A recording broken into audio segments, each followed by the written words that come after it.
ये जो पंचांग है,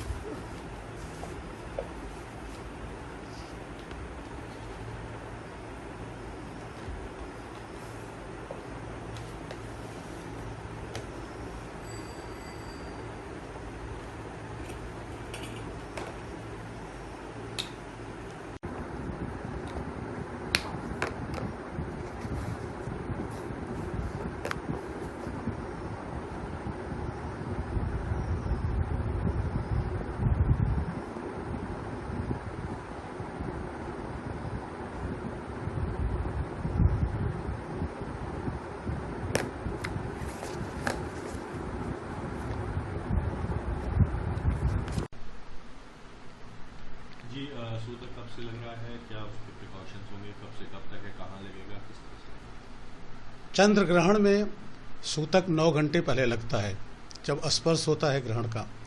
ग्रहण का स्पर्श 1:05 रात्रि में हो रहा है, यानी 28 की अर्धरात्रि के बाद। तो 9 घंटे पहले अर्थात 4:05 से सूतक लग जाएगा।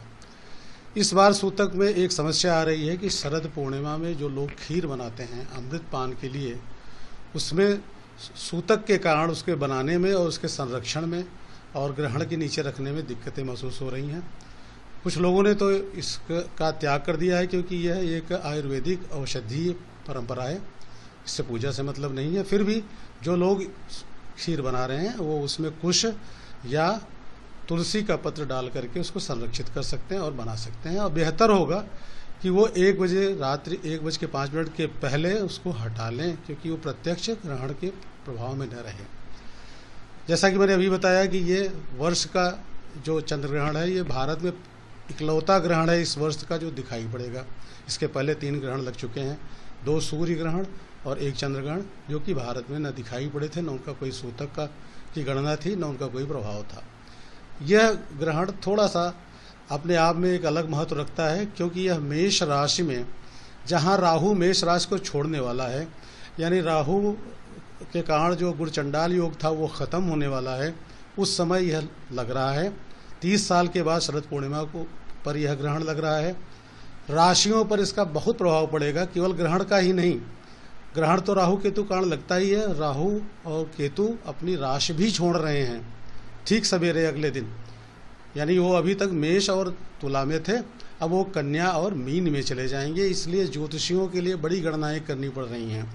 और ये ऐसा ग्रहण है जिसमें बृहस्पति भी उसके चपेट में है, और ज़्यादा नुकसान ये करेगा मेष राशि, वृष राशि, सिंह राशि और मकर राशि को। बाकी को ये काफ़ी कुछ लाभ देगा, किसी को श्री प्राप्ति, किसी को धन प्राप्ति।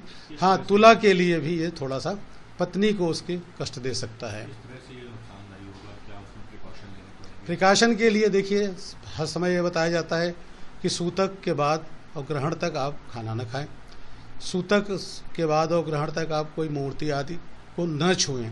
लेकिन पूजा पाठ की मनाही नहीं है, बल्कि ये कहा गया है कि जब ग्रहण स्पर्श हो जाए, जब तक मोक्ष न हो, उसमें स्नान करके आप उन मंत्रों का जप करें जो आपके गुरु ने दिया है, या और सूर्य, चंद्रमा, राहु, केतु के भी मंत्रों का जप किया जाना चाहिए, क्योंकि ये चारों ग्रह ग्रहण में सीधे प्रभावित होते हैं।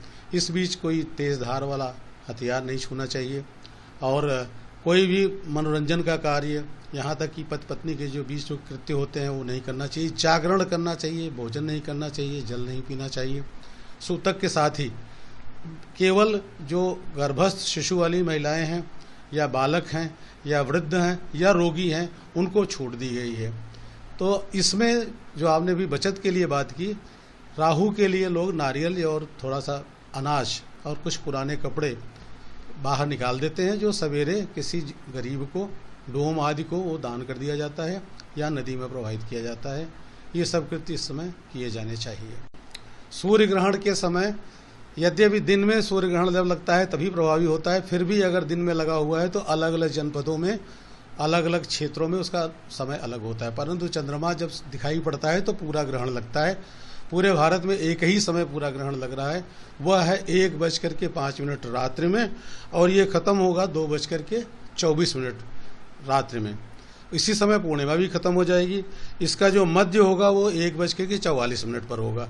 तो जो पूजा आदि का जो कृत्य है वो जागरण करके रात्रि में 1:05 से लेकर के 2:24 तक करना चाहिए। स्नान ग्रहण के पहले भी किया जाता है और ग्रहण के बाद भी किया जाता है। मंत्रों का जब बीच में करते हैं, कभी कभी हवन भी किए जाते हैं, लेकिन हवन विशेषकर सूर्य ग्रहण में किए जाते हैं उन मंत्रों से। जिन राशियों को ये राशि जैसा कि बताया कि मेष राशि पर यह ग्रहण लग रहा है, तो मेष और तुला को तो सीधे प्रभावित कर रहा है और वृष राशि को भी प्रभावित कर रहा है, तथा उसके साथ साथ मकर और कन्या राशि इसके प्रभाव में आ रहे हैं। बाकी राशियों को यह लाभ दे रहा है, किसी को धन लाभ दे रहा है, किसी का मान सम्मान लाभ दे रहा है। जिनको नुकसान पहुंचा रहा है उनको मैंने पहले ही नाम ले लिया। उनको क्या करना चाहिए? उनको विशेषकर राहु की, केतु की मंत्रों से उनकी पूजा करनी चाहिए, या सूर्य या चंद्रमा का पूजा करना चाहिए। अगर वो भी नहीं समझ में आ रहा है, अगर वो गायत्री मंत्र का पाठ करते हैं तो लगातार गायत्री मंत्र का पाठ करें। राहु की पूजा इससे विशेष महत्व की होती है, क्योंकि चंद्र ग्रहण राहु ही लगाता है। पंडित ब्रजेंद्र मिश्र, ज्योतिषाचार्य, प्रयागराज।